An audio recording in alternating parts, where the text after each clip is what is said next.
CM ಸಿದ್ದರಾಮಯ್ಯನವರ ವಿರುದ್ಧ ಅನಂತಕುಮಾರ್ ಹೆಗಡೆ ಹೇಳಿಕೆ ವಿಚಾರ ಈಗ ಮತ್ತೆ ಮುನ್ನೆಲೆಗೆ ತರುವಂತಾಯಿತು. ಕಾರಣ ಸ್ವತಃ ಅನಂತಕುಮಾರ್ ಹೆಗಡೆ ಅವರು ಮಾತನಾಡಿದ್ದಾರೆ. ಏನಂತ?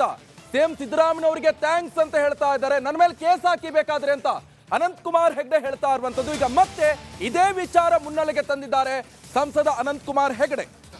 ನನ್ನ ಮೇಲೆ ಕೇಸ್ ದಾಖಲಿಸಿ ಮತ್ತೆ ಮುನ್ನೆಲೆಗೆ ತಂದಿರುವಂತದ್ದು ಅನಂತಕುಮಾರ್ ಹೆಗಡೆ. ಸಿಎಂ ಸಿದ್ದರಾಮಯ್ಯಗೆ ಕೃತಜ್ಞತೆ ಅಂತ ಅನಂತಕುಮಾರ್ ಹೆಗಡೆ ಹೇಳ್ತಿದ್ದಾರೆ. ಕಪಾಳಕ್ಕೆ ಹೊಡೆದ್ರೆ ತಲೆಯನ್ನೇ ಕಡಿದು ಹಾಕ್ತೇವೆ. ಯಾರಿಗೇನೇ ಹೇಳಿದ್ರು ಕೂಡ ವಿವಾದಗಳಿಗೆ ಎದೆ ಕೊಟ್ಟು ನಿಲ್ಲುವಂತ ಶಕ್ತಿ ಇರಬೇಕು. ನಮ್ಮದು ಸನಾತನ ಧರ್ಮದ ವಿಚಾರ. ನೀವು ಏಕವಚನದಲ್ಲಿ ಮಾತನಾಡಿದ್ರೆ ನಾವು ಕೂಡ ಅದೇ ಪದ ಬಳಕೆಯನ್ನ ಮಾಡ್ತೀವಿ, ನಾವು ಕೂಡ ಏಕವಚನದಲ್ಲಿ ಮಾತನಾಡ್ತೀವಿ ಅಂತ ಸಂಸದ ಅನಂತಕುಮಾರ್ ಹೆಗಡೆ ಹೇಳಿದ್ದಾರೆ.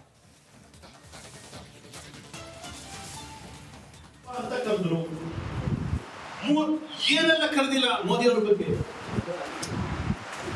ಇದನ್ನೆಲ್ಲ ಕೇಳ್ಕೊಂಡು ಸುಮ್ಮನೆ ಕೂತ್ಕೋಬೇಕಾ?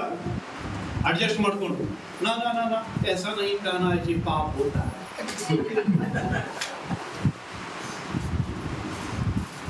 वो लोग कहते हैं, हम क्या कहेंगे? हम ऐसा गलती नहीं करेंगे. हम कहेंगे एक थप्पड़ मारेगा तो दूसरा अब दे दे. ऐसे संतान हम नहीं है जी. अगर एक थप्पड़ हमें मिलेगा ना, तुम्हारा सिर ही उखाड़ देगा. ನಮ್ಮದು ವೀರ ಸಂತಾನ, ನಮ್ಮದು ಹೇಳಿಗಳ ಸಂತಾನ ಅಲ್ಲ, ನಮ್ಮದು ವೀರ ಸಂತಾನ. ನಮ್ಮಮ್ಮ ನಮಗೆ ಎದೆ ಹಾಲು ಕುಡಿಸಿ ಬೆಳೆಸ್ಯಾಳೆ. ಯಾವುದೋ ಬೇವರ್ಸಿ ಹಾಲಲ್ಲ.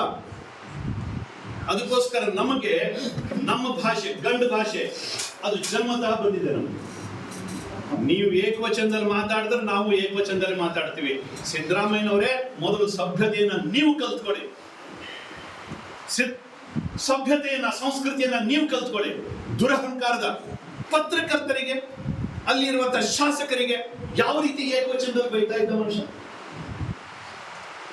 ನಮಗಾಗಲ್ವಾ? ನಮ್ಮ ಹತ್ರ ತಾಕತ್ತಿಲ್ವಾ?